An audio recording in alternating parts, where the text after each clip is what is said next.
Terhimpit utang judi online, Ardi nekat melakukan pesugihan jenglot penghisap darah demi kekayaan. Tapi, setiap kucuran harta datang dari darahnya sendiri. Akankah ia selamat dari kutukan mengerikan ini, atau jiwa dan raganya akan terkuras habis? Ikuti kisah Darah Pesugihan Jenglot. Ardi menatap kosong layar ponselnya yang retak. Angka-angka merah utang judi online itu seolah menari-nari mengejek, melumpuhkan seluruh syaraf kesadarannya. Totalnya sudah mencapai puluhan juta rupiah, jumlah yang mustahil bisa ia kumpulkan dengan pekerjaan serabutan yang kini ia jalani. Sesekali ia melirik ke sudut ruangan, melihat sosok ibunya, Bu Lastri, yang sedang menjahit baju pesanan dengan punggung membungkuk. Setiap tusuk jarum yang menembus kain seolah adalah tusukan lain di hati Ardi. Wanita parubaya itu, dengan rambut yang mulai memutih dan kulit keriput karena usia, tak pernah berhenti bekerja, menopang hidup mereka berdua setelah ayahnya meninggal bertahun-tahun lalu. Rasa bersalah mencabik-cabik Ardi. Ia tahu, setiap rupiah yang ia habiskan untuk berjudi adalah keringat dan air mata ibunya. Ia telah berjanji berkali-kali untuk berhenti, untuk memperbaiki diri, namun jerat candu itu terlalu kuat. Kini, janji-janji itu terasa hampa, menguap bersama asap rokok yang mengepul di udara. Pikirannya kalut. Penagih utang sudah mulai mengirim pesan ancaman, bahkan pernah mendatangi rumah mereka, membuat Bu Lastri ketakutan setengah mati. Ardi ingat bagaimana wajah ibunya pucat pasi, tubuhnya gemetar saat mendengar bentakan keras dari orang-orang asing itu. Sejak saat itu, tidur Ardi tak pernah nyenyak. Setiap ketukan pintu, setiap dering telepon, adalah teror yang tak berkesudahan. Hidup Ardi seolah terjebak dalam lingkaran setan yang tak berujung. Ia bekerja keras, namun uang yang ia hasilkan selalu habis untuk membayar bunga pinjaman yang terus membengkak. Cita-citanya untuk bisa kuliah, untuk mengubah nasib keluarganya, kini terasa seperti hayalan belaka. Ia merasa tak berguna, menjadi beban bagi ibunya yang sudah sepuh. Pandangannya beralih ke dinding yang catnya sudah mengelupas, menampilkan retakan-retakan panjang. Rumah kecil mereka, warisan dari kakeknya, adalah satu-satunya harta yang mereka miliki. Namun, Ardi tahu, jika utang ini terus membesar, rumah ini pun bisa terancam. Malam itu, setelah ibunya terlelap, Ardi kembali menyalakan ponselnya. Bukan untuk bermain judi, melainkan untuk mencari sesuatu. Sesuatu yang ia sendiri tidak yakin apa. Ia mengetikkan kata kunci, cara cepat kaya, di mesin pencari. Ribuan artikel muncul, dari investasi saham hingga bisnis online. Namun, pandangannya terpaku pada sebuah forum diskusi yang tak biasa. Judulnya mencolok, Jalan Pintas untuk yang Putus Asa. Jari-jarinya gemetar saat ia mengklik tautan itu. Di dalam forum, banyak kisah-kisah fantastis tentang orang-orang yang mendadak kaya raya. Beberapa menyebutkan pesugihan, ritual-ritual kuno yang konon bisa mendatangkan kekayaan dalam semalam. Awalnya Ardi skeptis. Ia tidak percaya hal-hal mistis seperti itu. Ia dididik untuk berpikir logis, untuk percaya pada kerja keras. Namun, desakan kebutuhan dan keputusasaan yang tak tertahankan mulai mengikis idealismenya. Ia mulai membaca lebih jauh, mengabaikan naluri hati yang memperingatkan bahaya. Ada satu nama yang terus muncul dalam diskusi-diskusi itu, jenglot penghisap darah. Deskripsinya mengerikan, namun daya tarik kekayaan instan terlalu menggoda bagi Ardi yang sedang di ujung tanduk. Pikiran Ardi mulai dikuasai bayangan-bayangan kemewahan, rumah megah, mobil-mobil mewah, dan yang terpenting, senyum lega di wajah ibunya tanpa perlu bekerja keras lagi. Sebuah suara halus, entah dari mana asalnya, membisikinya bahwa ini adalah satu-satunya jalan keluar. Bahwa ini adalah takdirnya. Ardi menutup ponselnya. Malam semakin larut, namun matanya tak bisa terpejam. Bisikan-bisikan itu semakin kuat, mendesak, seolah menuntunnya ke sebuah jalan yang belum pernah ia bayangkan. Sebuah jalan gelap, penuh misteri, namun menjanjikan cahaya di ujungnya. Ia tahu ini gila. Ia tahu ini salah. Namun, apa lagi yang bisa ia lakukan? Pilihan lain terasa tidak ada. Jerat utang dan kemiskinan telah mencekiknya hingga hampir mati. Dalam kegelapan malam itu, Ardi membuat keputusan fatal. Ia akan mencari tahu lebih jauh tentang jenglot penghisap darah.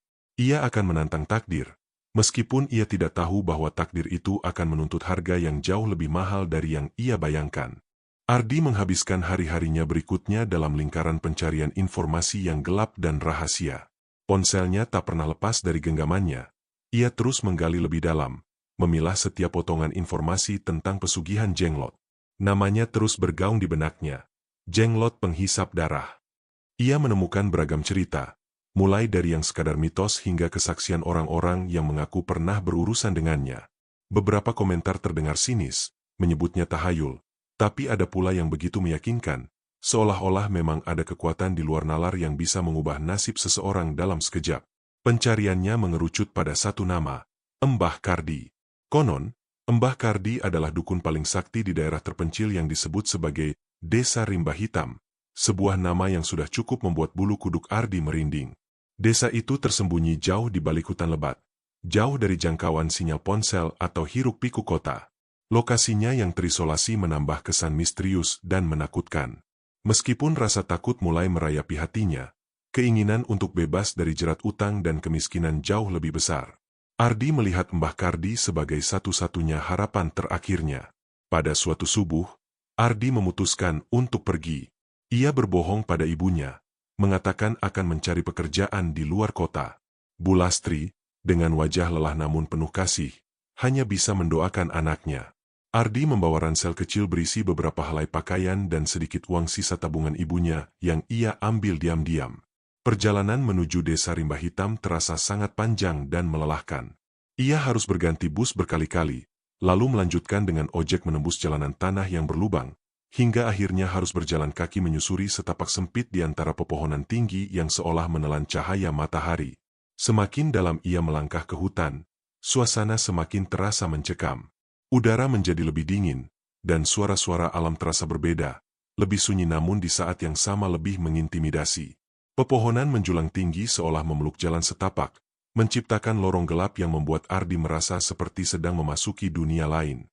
Akhirnya, setelah berjam-jam berjalan, ia melihat deretan gubuk reyot yang jarang-jarang, dikelilingi kabut tipis. Inilah Desa Rimba Hitam. Ardi bertanya kepada beberapa penduduk setempat yang terlihat tua dan pendiam. Mereka menatapnya dengan tatapan curiga, seolah tahu niat Ardi datang ke sana. Namun, setelah Ardi menjelaskan tujuannya, mereka hanya menunjuk ke sebuah gubuk tua di ujung desa, yang tampak lebih angker dari yang lain, dikelilingi pohon beringin raksasa. Asap kemenyan tipis mengepul dari celah-celah dinding bambu gubuk itu, mengeluarkan aroma aneh yang menusuk hidung. Dengan langkah berat dan jantung berdebar kencang, Ardi mendekati gubuk itu. Pintu terbuka perlahan, memperlihatkan sebuah ruangan remang-remang yang dipenuhi benda-benda aneh, tengkorak hewan, sesajen kering, dan beragam jimat yang digantung di dinding. Di tengah ruangan, duduklah Mbah Kardi, seorang dukun tua dengan rambut gondrong memutih dan janggut panjang yang mirip akar pohon. Matanya hitam kelam, menatap Ardi tajam seolah menembus jiwanya. Aura gelap yang terpancar darinya membuat Ardi merinding. "Sudah kutunggu kedatanganmu, Nak Ardi." Suara Mbah Kardi serak dan dalam, membuat Ardi terkejut. "Bagaimana dukun ini bisa tahu namanya? Aku tahu apa yang membawamu kemari. Kau mencari jalan pintas dari penderitaan." Ardi mengangguk pelan, nyaris tak bersuara. Ia menceritakan semua masalahnya, utang judi yang melilit, dan keputusasaan yang mendorongnya datang kemari. Mbah Kardi mendengarkan dengan tenang, sesekali mengangguk, tanpa menunjukkan ekspresi apapun. "Ada jalan," kata Mbah Kardi akhirnya. Suaranya pelan namun penuh kekuatan. "Tapi jalan ini membutuhkan pengorbanan. Aku akan memberimu jenglot penghisap darah." Ardi menelan ludah. "Apa syaratnya, Mbah?" tanyanya. Suaranya sedikit bergetar. Mbah Kardi mendekatkan wajahnya. Matanya menatap dalam mata Ardi. "Setiap malam Jumat Kliwon, kau harus memberinya tumbal darah segar. Darah dari makhluk hidup, Nak Ardi. Semakin banyak ia minum, semakin banyak kekayaan yang akan kau dapatkan." Perut Ardi mual. Darah? Tumbal? Ini jauh lebih menakutkan dari yang ia bayangkan. Namun, Mbah Kardi melanjutkan, seolah membaca keraguannya. "Pikirkan ibumu, Ardi. Pikirkan bagaimana kau bisa menyelamatkan dirinya dari kemiskinan dan penderitaan ini. Ini adalah satu-satunya jalan keluar. Kau akan kaya raya, tak akan ada lagi penagih utang yang mengganggumu, dan ibumu akan hidup nyaman." Kata-kata Mbah Kardi, dikombinasikan dengan bayangan wajah ibunya yang bahagia, menumpulkan rasa takut Ardi. Ia memejamkan mata sesaat, membayangkan dirinya bebas dari semua masalah finansial. Sebuah bisikan lain, kali ini lebih licik dan mendesak, menembus pikirannya. Ini demi ibumu, demi masa depanmu. Baik, Mbah, ucap Ardi akhirnya. Suaranya mantap, meskipun ada getaran kecil di dalamnya. Aku setuju. Mbah Kardi tersenyum tipis, sebuah senyum yang tidak mencapai matanya. Ia mengambil sebuah kotak kayu tua dari balik meja, membukanya perlahan. Di dalamnya, terbaringlah sesosok makhluk kecil, kering, berwarna kehitaman, dengan rambut panjang dan kuku tajam. Bentuknya menyerupai manusia mini yang diawetkan. Mata jenglot itu tertutup rapat, namun Ardi bisa merasakan aura dingin yang memancar darinya. Ingat, kata Mbah Kardi, menyerahkan kotak itu kepada Ardi. Setelah ini, hidupmu akan berubah. Tapi setiap kekuatan besar datang dengan harga yang besar pula. Jangan pernah lupakan janjimu, atau kau akan menghadapi konsekuensi yang jauh lebih buruk dari kemiskinan. Ardi memegang kotak itu erat-erat, merasakan dinginnya kayu dan aura misterius dari dalamnya. Ia tahu ia telah melangkah terlalu jauh, telah membuat perjanjian dengan kegelapan. Namun, di dalam hatinya, masih ada secercah harapan bahwa semua ini akan berakhir baik, bahwa ia akhirnya akan bisa menyelamatkan dirinya dan ibunya. Ia tidak tahu bahwa harga yang harus ia bayar kelak akan jauh melampaui kekayaan yang ia dapatkan, dan bahwa ia baru saja membuka pintu neraka bagi dirinya sendiri. Ardi kembali ke rumahnya dengan kotak jenglot di tangan. Jantungnya berdebar kencang antara takut dan harapan. Aroma aneh yang melekat pada kotak itu seolah mengikutinya, mengisi setiap sudut rumah. Ia menyembunyikan jenglot itu di tempat yang paling aman, di dalam lemari tua yang jarang dibuka, jauh dari jangkauan ibunya. Malam itu, ia tidak bisa tidur, terus memikirkan kata-kata Mbah Kardi dan janji kekayaan yang terbentang di depan matanya. Beberapa hari setelah kepulangannya dari desa Rimba Hitam, perubahan pertama mulai terasa. Awalnya, sangat samar, nyaris tak terlihat. Bisnis daringnya yang menjual aksesoris ponsel, yang selama berbulan-bulan hanya menghasilkan pesanan sesekali, tiba-tiba mulai ramai. Notifikasi pesanan masuk berulang kali, membuat Ardi terkejut sekaligus senang. Ia mulai begadang, sibuk menyiapkan pesanan, membungkus paket, dan mengirimkannya ke ekspedisi. Dalam seminggu, keuntungan yang ia dapatkan dari bisnis daringnya sudah melebihi gaji 1 bulan penuh yang biasa ia terima dari pekerjaan serabutan. Ardi tak henti-hentinya bersyukur, menganggap ini adalah keajaiban, atau mungkin, efek awal dari perjanjiannya. Ia masih belum berani mengaitkannya sepenuhnya dengan jenglot, mencoba meyakinkan dirinya bahwa ini hanya kebetulan. Namun, kebetulan itu terus berlanjut, bahkan semakin mengagumkan. Dalam waktu 1 bulan, Ardi sudah bisa melunasi separuh utangnya.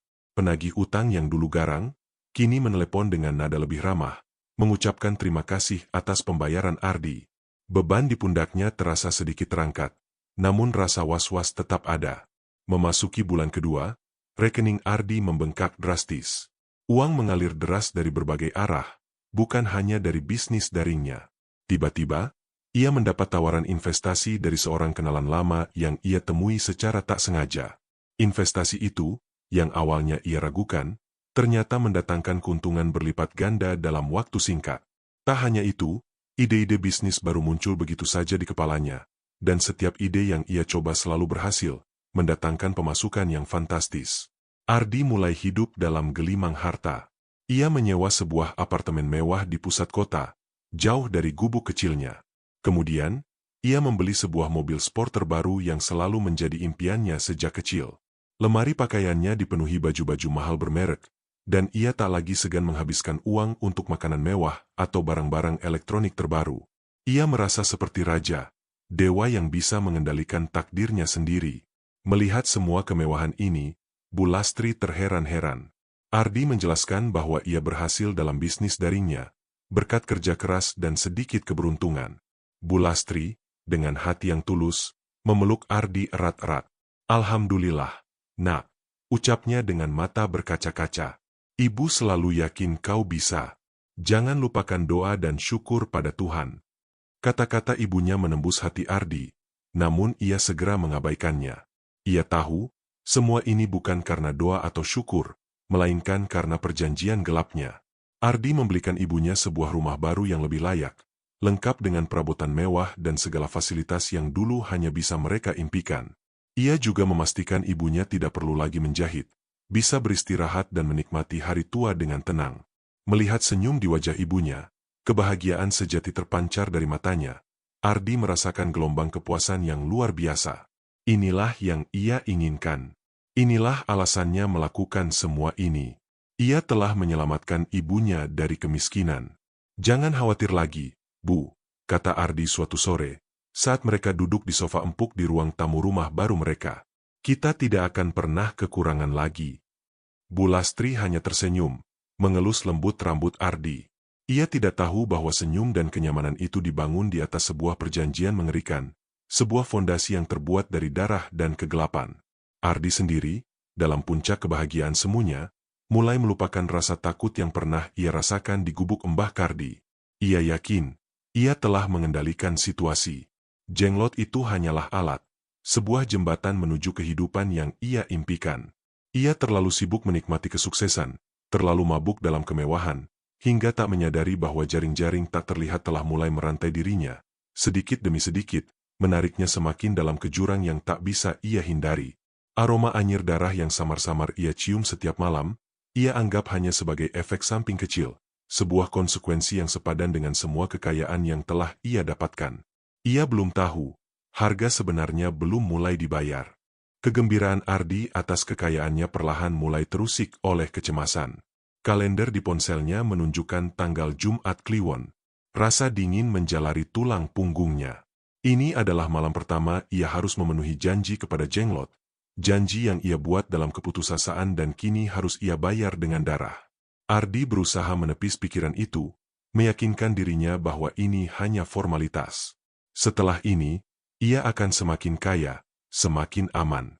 Sore itu, Ardi menyiapkan segalanya dengan tangan gemetar. Ia mencari seekor ayam jago hitam, sesuai instruksi Mbah Kardi. Mata ayam itu menatap Ardi polos, seolah tidak tahu nasib yang akan menimpanya. Ardi membawa ayam itu ke sebuah ruangan tersembunyi di sudut apartemen mewahnya, ruangan yang sengaja ia jadikan tempat ritual. Bau hambar, campuran kemenyan dan tanah, masih samar tercium di sana, mengingatkan Ardi pada gubuk Mbah Kardi. Saat tengah malam tiba, Ardi membuka kotak kayu tua itu. Di bawah cahaya remang-remang lampu tidur, Jenglot tampak lebih jelas. Makhluk kecil itu terlihat kaku dan tidak bernyawa.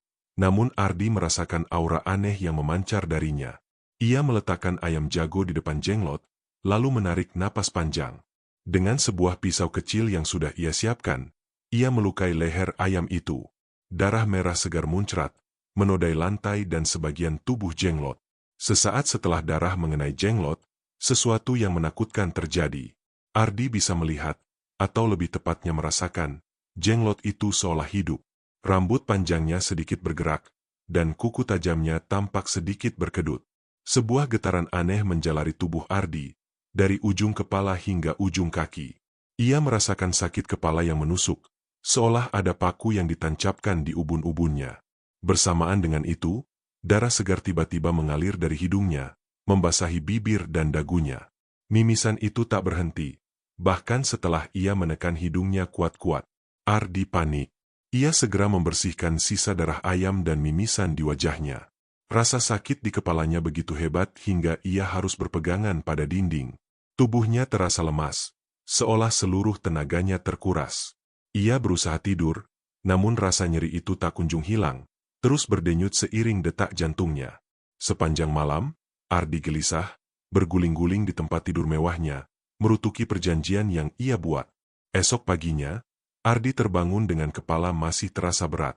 Wajahnya terlihat pucat di cermin, dengan lingkaran hitam tebal di bawah matanya yang cekung. Ia mencoba makan, namun nafsu makannya menghilang. Aroma anyir darah seolah masih melekat di indera penciumannya, membuatnya mual setiap kali ia mencoba menelan makanan. Ardi mencoba meyakinkan dirinya bahwa ini hanya efek samping biasa, mungkin karena kelelahan atau stres. Namun, efek samping itu tidak hilang. Sejak Jumat Kliwon pertama itu, Ardi mulai merasakan perubahan drastis pada tubuhnya. Ia menjadi mudah lelah, bahkan setelah beristirahat penuh. Tubuhnya yang semula berisi kini perlahan kurus kering, tulang pipinya menonjol, dan otot-ototnya menyusut. Wajahnya yang dulu segar kini tampak seperti orang sakit parah, pucat pasi seolah tak dialiri darah. Yang paling mengerikan, Ardi mulai mengalami halusinasi. Awalnya hanya samar-samar, seperti bayangan hitam yang melintas di sudut matanya saat ia sendirian. Lama-kelamaan, halusinasi itu menjadi lebih jelas dan menakutkan. Ia mulai melihat bayangan-bayangan menyerupai sosok kurus tinggi dengan mata merah menyala berdiri di pojok ruangan, atau melayang di ambang pintu. Mereka tidak mengeluarkan suara, hanya berdiri di sana, mengawasinya. Bisikan-bisikan aneh juga mulai menghantuinya. Suara-suara berdesir, seolah bisikan angin namun dengan makna yang jelas. Lebih banyak darah, lebih banyak. Bisikan itu terus menggema di telinganya, terutama saat malam tiba. Ardi sering terbangun dengan jantung berdebar kencang, berkeringat dingin, merasa seolah ada seseorang yang berdiri tepat di samping tempat tidurnya. Ia mencoba mencari kesibukan, melarikan diri ke dalam pekerjaannya, namun aroma anyir darah itu seolah selalu mengikutinya, menempel pada pakaian, pada tangannya, bahkan pada napasnya sendiri. Ia sering mencuci tangannya berkali-kali, menggosoknya hingga merah, namun bau itu tak kunjung hilang. Hal ini membuatnya semakin paranoid. Ia merasa seolah semua orang bisa mencium bau itu, bisa melihat perubahan mengerikan pada dirinya. Ardi menyadari bahwa kesuksesan yang ia raih datang dengan harga yang jauh lebih besar dari sekadar uang. Setiap rupiah yang ia dapatkan, setiap barang mewah yang ia beli, seolah diwarnai dengan penderitaan. Ia mencoba meyakinkan dirinya bahwa ini adalah konsekuensi kecil, harga yang harus dibayar demi kebebasan finansial. Namun, di dalam hatinya, sebuah suara mulai berbisik, suara yang penuh ketakutan. Ia telah menjual jiwanya, dan jenglot itu hanyalah alat untuk menguras habis kehidupannya, sedikit demi sedikit, hingga tak tersisa. Ia baru saja memasuki babak baru dalam hidupnya, babak yang dipenuhi teror dan kutukan tak berujung. Malam-malam Jumat Kliwon berikutnya menjadi episode-episode paling mengerikan dalam hidup Ardi. Setiap kali ia mendekati jenglot untuk memberikan tumbal, rasa takut yang mencekam menjalar ke seluruh tubuhnya. Meskipun ia selalu memastikan jenglot minum darah yang cukup, efek sampingnya tidak berkurang, justru semakin parah. Sakit kepala hebat yang dulu hanya menyerang saat ritual, kini berubah menjadi migrain kronis yang bisa datang kapan saja, tanpa peringatan. Kepala Ardi serasa dihantam palu godam, membuat aktivitas sehari-harinya terganggu. Mimisan yang dulu hanya sedikit, kini menjadi pendarahan hebat yang sulit dihentikan, kadang hingga membuat hidungnya tersumbat gumpalan darah kering yang menjijikkan. Darah juga seringkali merembes dari sudut matanya, meninggalkan noda kemerahan di pipinya. Tubuh Ardi semakin kurus, layaknya tengkorak berjalan yang dibalut kulit pucat. Tulang-tulang menonjol di sekujur tubuhnya, dan setiap gerakannya terasa berat. Warna kulitnya berubah menjadi kekuningan, dan matanya cekung, dipenuhi jaring-jaring merah dari pembuluh darah yang pecah. Ia terlihat seperti seseorang yang menderita penyakit mematikan yang tak terdiagnosis. Namun, yang paling menghancurkan Ardi adalah teror halusinasi yang tak ada habisnya. Bayangan-bayangan hitam yang dulu hanya melintas samar, kini menjelma menjadi sosok-sosok mengerikan yang menari-nari di depannya. Mereka memiliki mata merah menyala, seringai lebar tanpa bibir, dan jari-jari panjang yang melengkung. Sosok-sosok itu tidak hanya muncul di sudut ruangan, tetapi juga di cermin, di jendela, bahkan di dalam mimpinya. Ardi sering terbangun dengan teriakan, keringat dingin membasahi seluruh tubuhnya, karena merasa dikejar atau dicekik oleh mereka. Bisikan-bisikan yang dulu hanya samar, kini berubah menjadi suara-suara jelas yang mendominasi telinganya. Lebih banyak. Kau harus memberiku lebih banyak. Suara itu bergaung dalam pikirannya, seolah berasal dari dalam otaknya sendiri. Kadang, bisikan itu berupa tawa sinis yang mengejek, atau ancaman halus yang membuat Ardi merinding. Ia bahkan sering mendengar suara-suara anak kecil menangis, atau jeritan kesakitan yang tak jelas sumbernya. Ia mulai kesulitan membedakan mana yang nyata dan mana yang hanya hayalan.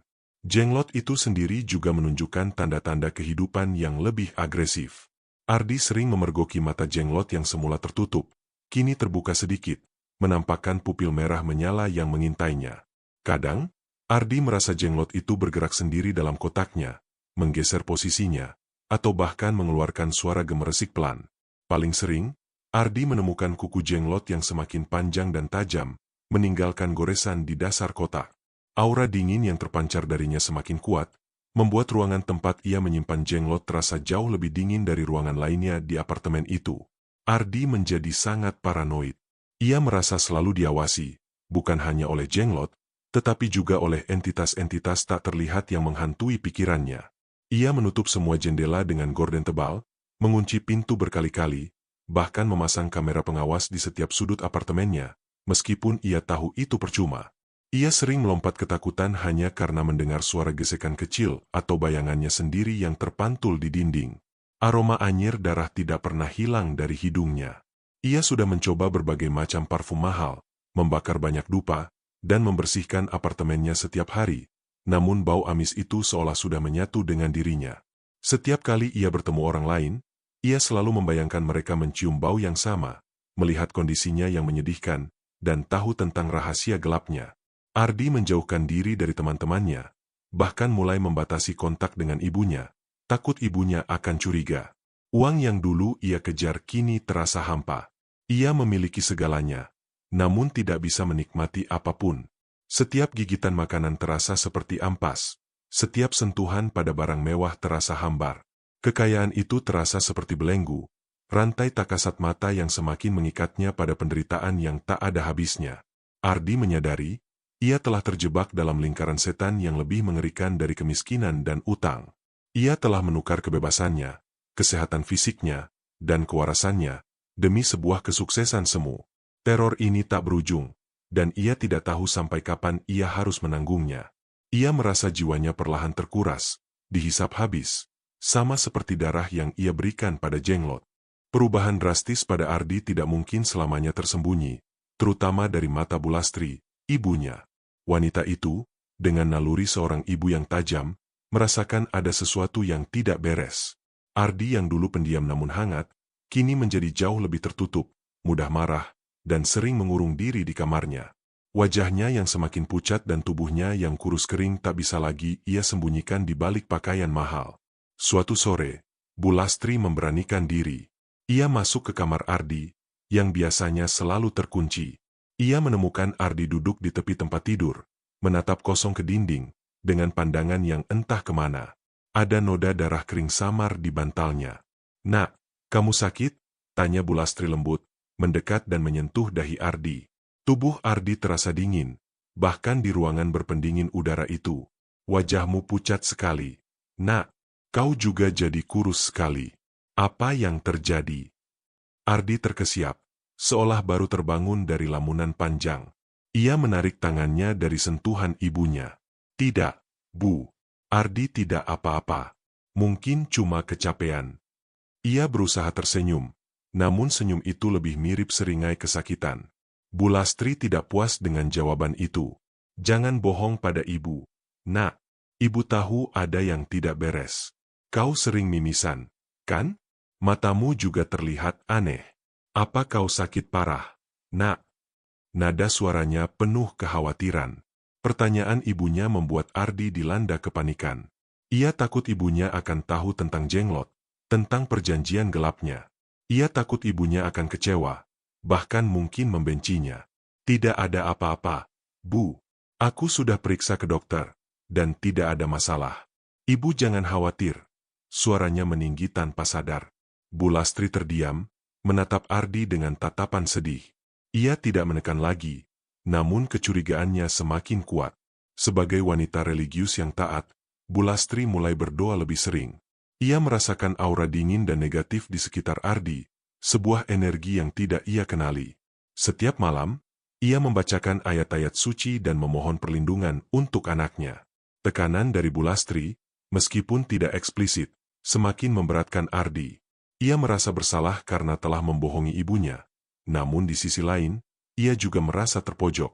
Bisikan-bisikan jenglot di kepalanya semakin mendominasi, menuntut perhatiannya, seolah marah karena ia terbagi fokus. "Jangan biarkan mereka tahu. Mereka akan merebut kekayaanmu." Suara parau itu bergema, membuat Ardi semakin paranoid. Ardi sering terbangun di tengah malam dengan keringat dingin. Ia mulai mendengar Bulastri bergumam doa-doa di kamar sebelah. Bisikan jenglot di kepalanya dan doa-doa ibunya seolah berperang, menciptakan kekacauan di benak Ardi. Ia tahu doa ibunya adalah untuk keselamatannya, namun suara jenglot terus membisikkan bahwa ibunya adalah ancaman, bahwa ibunya akan menghancurkan semua yang telah Ardi dapatkan. Konflik batin Ardi semakin memuncak. Ia terjebak dalam dilema yang mengerikan. Jika ia jujur kepada ibunya, ada kemungkinan besar ibunya akan memaksanya untuk menghentikan pesugihan. Dan jika ia berhenti, Mbah Kardi telah memperingatkannya tentang konsekuensi yang lebih buruk dari sekadar kemiskinan. Namun, jika ia terus melanjutkan, ia merasa dirinya akan benar-benar kehilangan akal sehat dan mati perlahan. Tubuhnya semakin melemah. Bahkan untuk bangun dari tempat tidur pun ia harus berjuang keras.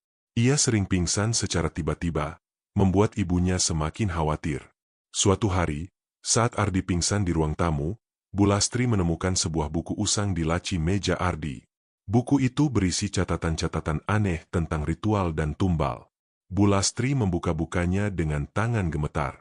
Di salah satu halaman, ada gambar sketsa jenglot yang persis seperti yang sering ia dengar dari cerita-cerita seram orang desa. Matanya membulat. Ia mulai menyadari kebenaran yang mengerikan. Ketika Ardi sadar, Bu Lastri menatapnya dengan mata penuh air mata. "Ardi, apa ini semua benar?" tanyanya. Suaranya bergetar sambil menunjukkan buku itu. "Apa kau melakukan pesugihan?" Pertanyaan itu menghantam Ardi seperti sambaran petir. Rahasianya terbongkar. Wajah Ardi memucat pasi, lebih pucat dari biasanya. Ia tidak bisa lagi bersembunyi. Dengan suara serak, ia mencoba menyangkal, namun tubuhnya yang lemah dan air mata yang mengalir di pipinya mengkhianati dirinya. "Demi Tuhan, Nak, hentikan ini. Ini tidak benar." Bu Lastri memeluk Ardi erat-erat, menangis tersedu-sedu. "Ibu tidak butuh semua harta ini jika kau harus mengorbankan jiwamu." Pelukan ibunya terasa seperti belenggu, namun di saat yang sama juga seperti satu-satunya harapan. Ardi terperangkap di antara dua pilihan, mematuhi ibunya dan menghadapi konsekuensi dari Mbah Kardi, atau melanjutkan kegilaan ini dan sepenuhnya kehilangan dirinya sendiri. Tekanan dari luar dan dari dalam dirinya sendiri membuat Ardi merasa seperti sedang diambang kehancuran. Ia terpojok, sendirian dalam perang melawan kegelapan yang telah ia panggil. Tangisan Bu Lastri dan pengakuannya yang tak terbantahkan, menghantam Ardi seperti gelombang kejut. Selama ini, ia mati-matian menutupi rahasia itu, namun sekarang semuanya terbongkar. Rasa malu dan takut bercampur aduk di dalam dirinya. Ia merasa seperti seorang pengecut yang tak bisa melindungi siapapun, bahkan dirinya sendiri. "Hentikan ini, Nak, buang benda itu," desak Bu Lastri, menatapnya dengan mata penuh keputusasaan. "Ibu tidak butuh harta ini kalau kau harus mengorbankan jiwamu." Kata-kata ibunya, yang tulus dan penuh kasih sayang, seharusnya menenangkan Ardi. Namun, di dalam kepalanya, bisikan jenglot tiba-tiba menguat, memekakkan telinga. "Jangan. Dia akan menghancurkan semuanya. Kau akan kembali miskin. Kau akan kembali ke neraka utang." Suara parau itu terasa lebih nyata, seolah ada makhluk tak kasat mata yang berbisik tepat di samping telinganya. Ardi mendesah. "Tidak bisa, Bu. Ardi tidak bisa." "Kenapa tidak bisa, Nak?" Bu Lastri beringsut mendekat, berusaha memeluk Ardi lagi. "Kita akan hadapi semua ini bersama. Kita akan berdoa. Kita akan cari pertolongan." Namun, Ardi sudah tidak bisa mendengar lagi. Bisikan jenglot telah sepenuhnya menguasai pikirannya. Dalam sebuah dorongan panik yang tak terkendali, Ardi menyentak tangan ibunya. "Pergi. Jangan dekati aku." Bu Lastri terhenyak, menatap Ardi dengan tatapan terluka.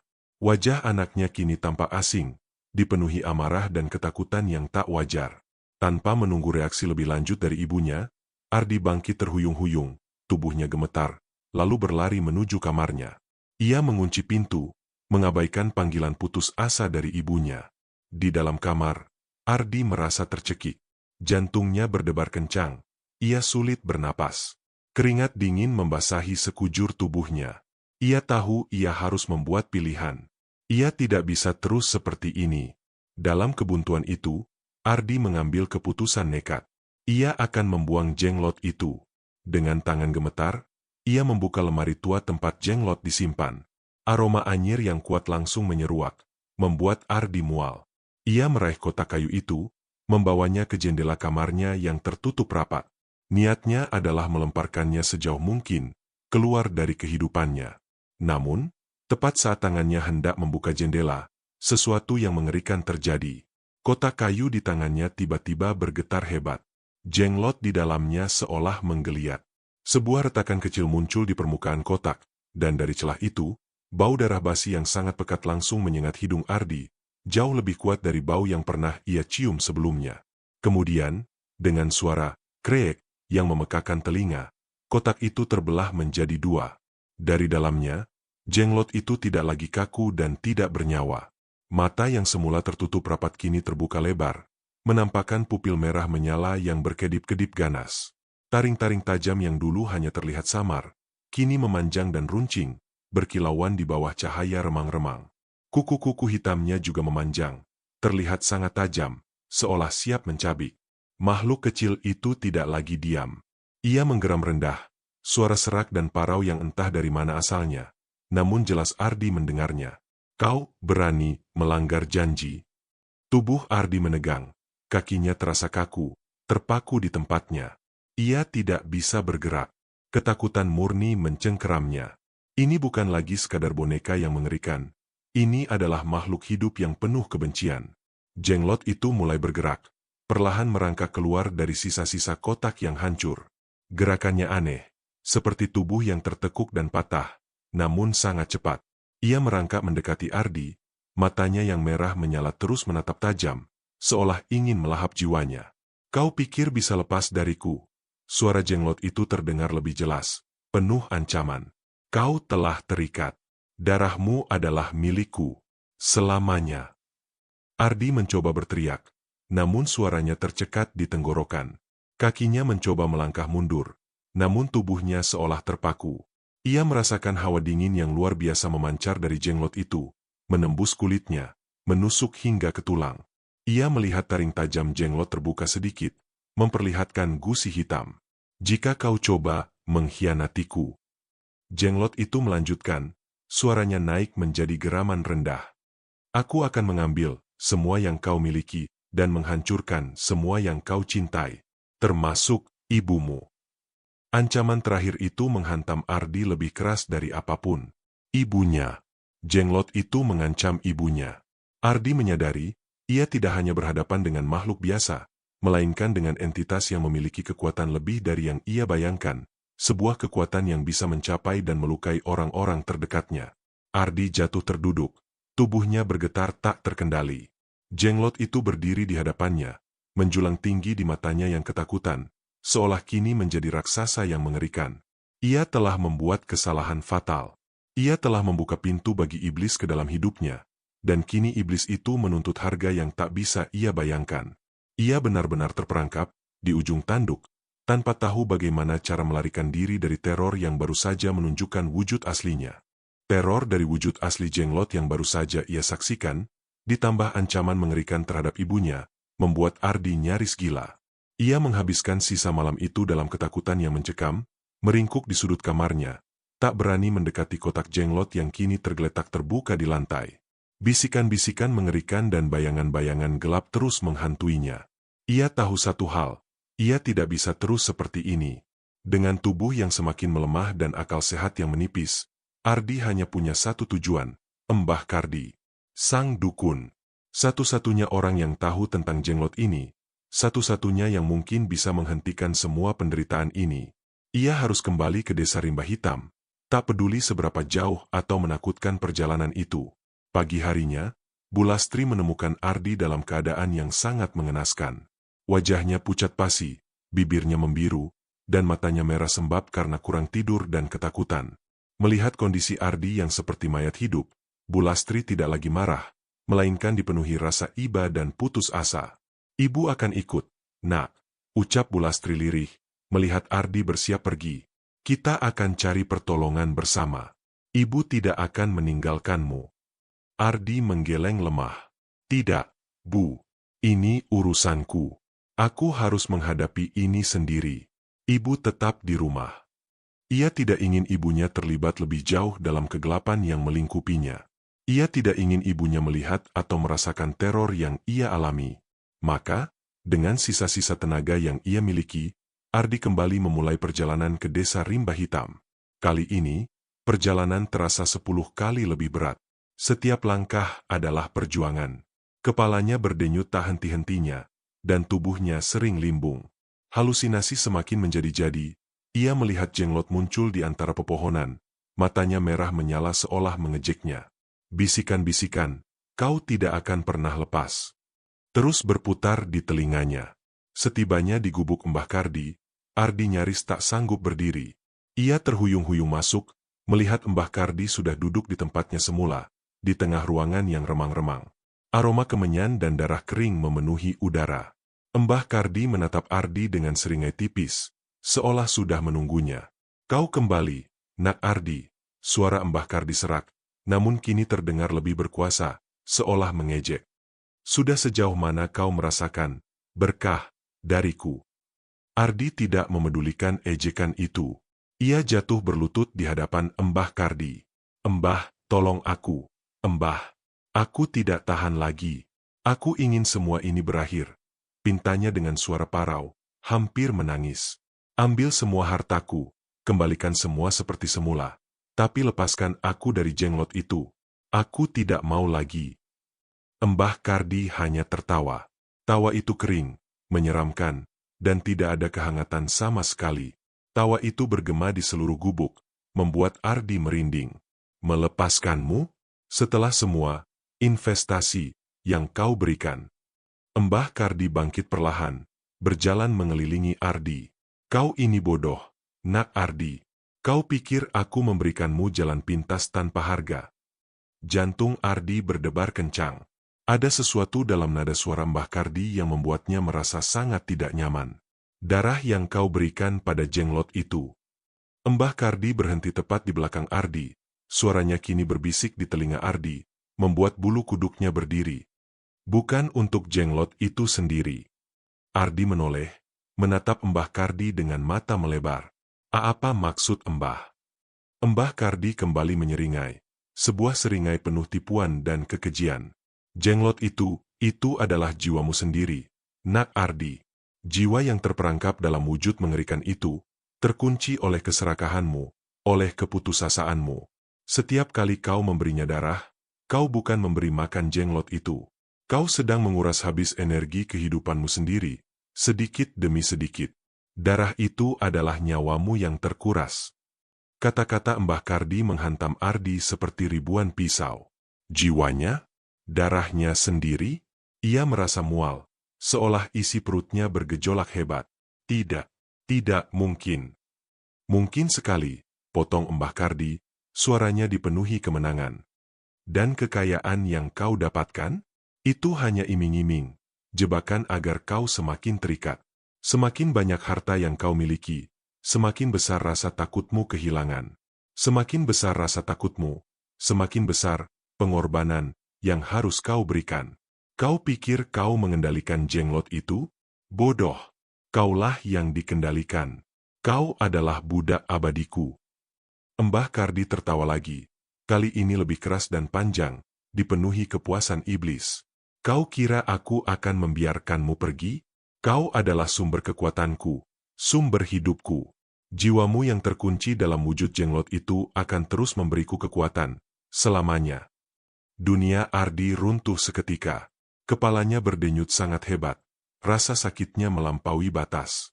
Ia tidak hanya ditipu, ia telah menjadi korban pengkhianatan yang paling kejam. Ia bukanlah orang yang beruntung, ia hanyalah sebuah wadah, tumbal hidup yang secara perlahan dikeringkan oleh dukun licik ini. Ia menyadari kebenaran pahit.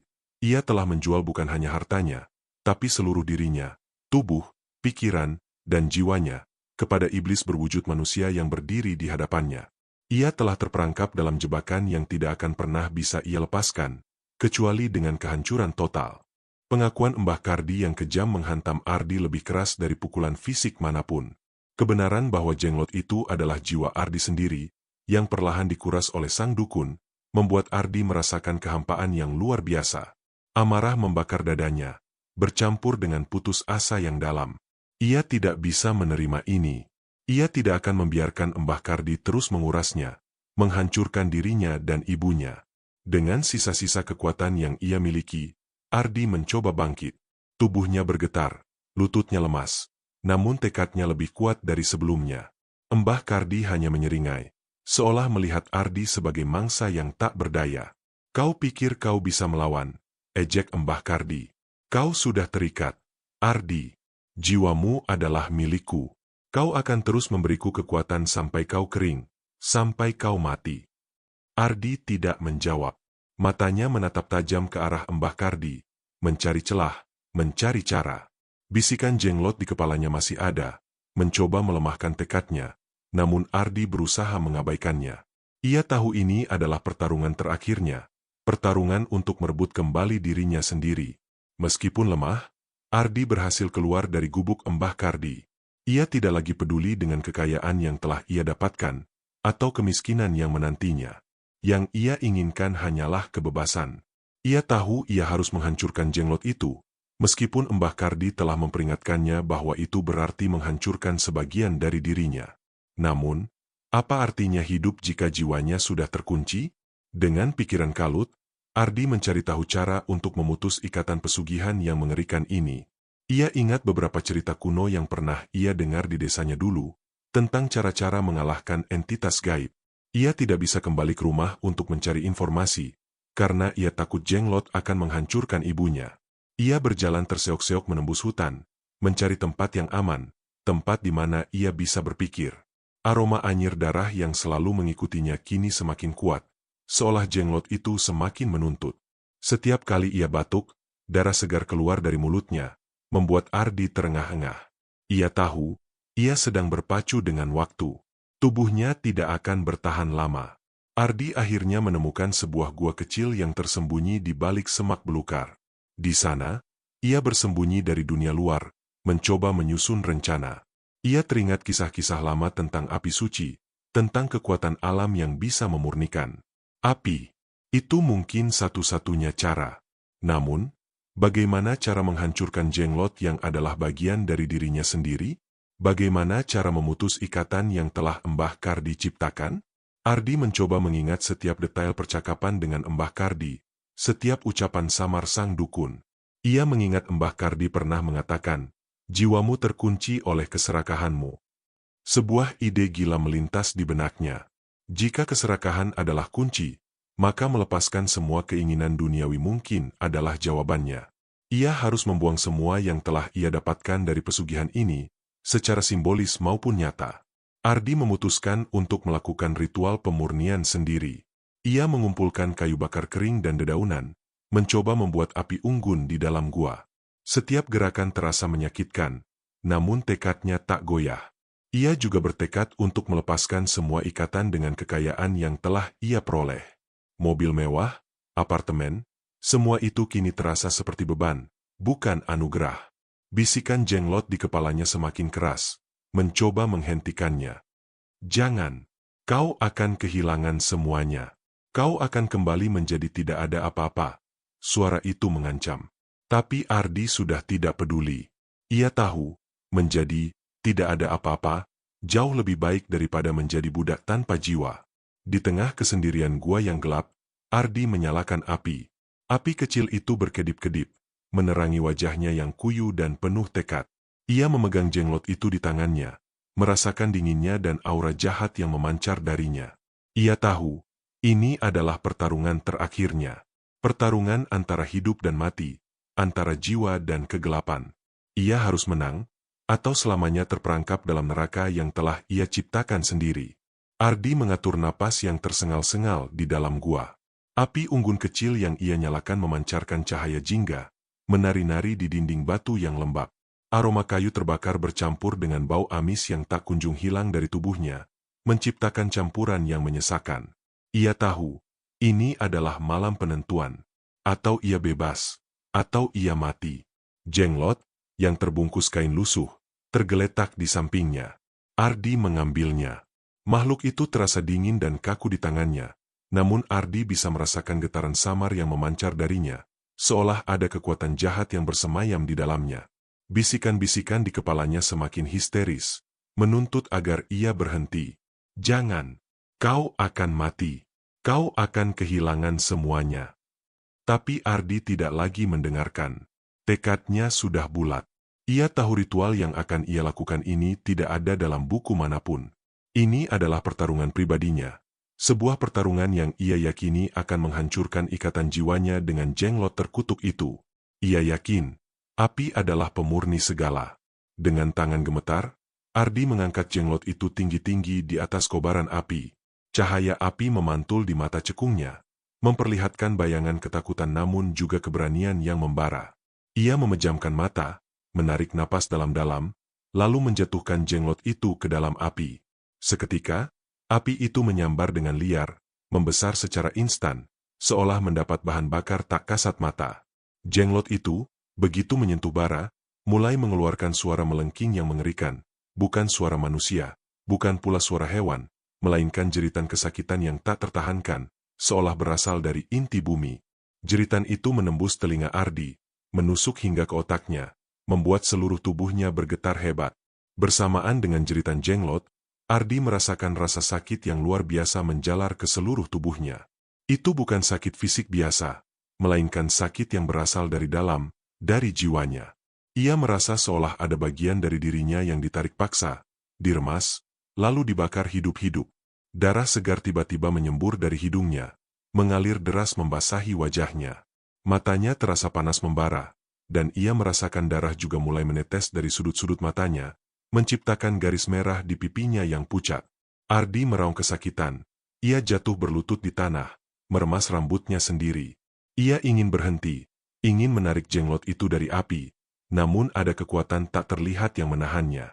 Ia menahan semua rasa sakit itu, menyaksikan jenglot itu terbakar. Makhluk itu menggeliat di dalam api, wujudnya berubah-ubah, seolah mencoba melepaskan diri, mengeluarkan asap hitam pekat yang menyesakan. Jeritan jenglot semakin melemah, perlahan berubah menjadi desisan, lalu akhirnya sunyi. Api mulai mengecil, dan asap hitam menipis. Ardi, yang kini terengah-engah dengan tubuh basah oleh keringat dan darah, mengangkat kepalanya. Ia melihat sisa-sisa jenglot yang kini hanya berupa gumpalan abu hitam, tak berbentuk, hangus terbakar. Sesaat setelah jenglot itu menjadi abu, Ardi merasakan hawa dingin yang menusuk tulang menelusup ke seluruh tubuhnya. Itu bukan dingin biasa, melainkan dinginnya kehampaan. Kekuatan yang selama ini mengikatnya, terlepas. Ia merasakan sebuah beban berat terangkat dari pundaknya. Namun di saat yang sama, ada kekosongan besar yang melanda jiwanya. Tiba-tiba, segala sesuatu di sekitar Ardi mulai memudar.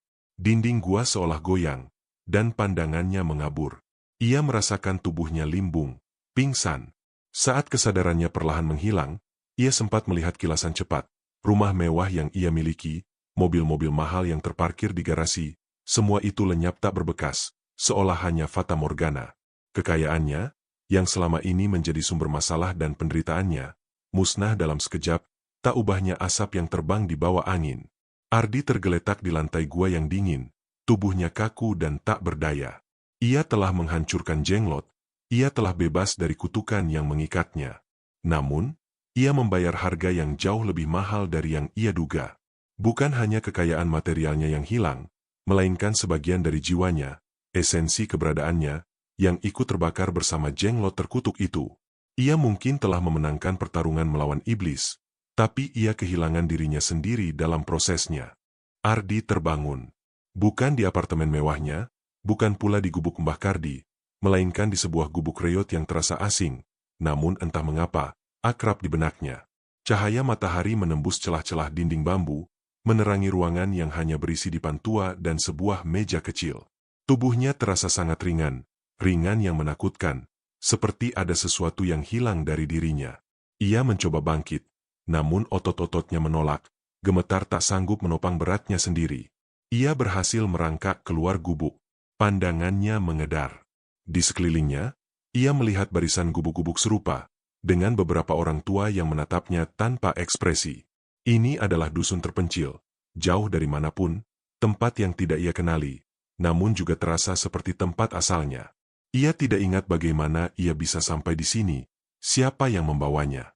Pikirannya kosong, namun di saat yang sama, dipenuhi fragmen-fragmen mimpi buruk. Kilasan jenglot yang terbakar, jeritan mengerikan, dan wajah Mbah Kardi yang licik. Ia meraba wajahnya, merasakan kulitnya yang keriput dan tulang pipinya yang menonjol.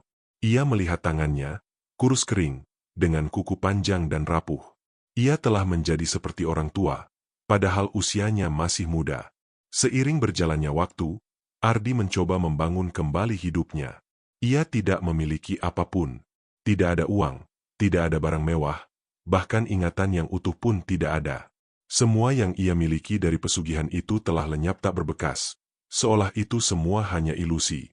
Ia mencoba mencari ibunya, Bulastri, namun tak menemukan jejaknya.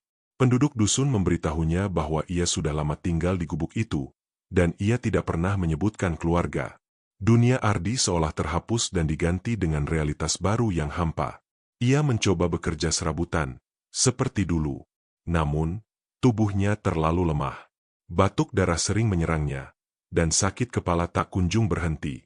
Halusinasi masih ada, meskipun tidak sekuat dulu, namun cukup untuk membuat Ardi selalu merasa diawasi, selalu mendengar bisikan-bisikan samar yang mengejeknya. Aroma anyir darah yang dulu ia coba hilangkan, kini menjadi bagian tak terpisahkan dari dirinya, seolah telah meresap hingga ke tulangnya. Ardi menghabiskan sisa-sisa harinya dalam kesendirian, teralienasi dari dunia. Ia mungkin telah bebas dari jeratan Mbah Kardi dan jenglot secara fisik, namun ia tidak pernah benar-benar pulih. Bagian dari jiwanya yang terbakar bersama jenglot meninggalkan lubang menganga yang tak bisa diisi. Ia adalah cangkang kosong, sebuah bayangan dari dirinya yang dulu. Mbah Kardi?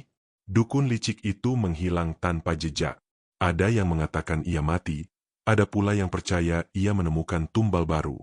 Tak ada yang tahu pasti. Yang jelas, Ardi ditinggalkan dengan kutukan yang tak tersembuhkan, sebuah takdir tragis yang harus ia tanggung sendiri. Beberapa bulan kemudian, salah satu penduduk dusun menemukan Ardi di dalam gubuknya. Ia terbaring kaku di dipan tua, tubuhnya kurus kering, seperti ranting pohon yang mengering. Matanya terbuka, kosong, menatap langit-langit yang lapuk. Tidak ada luka, tidak ada tanda-tanda kekerasan. Ia hanya pergi.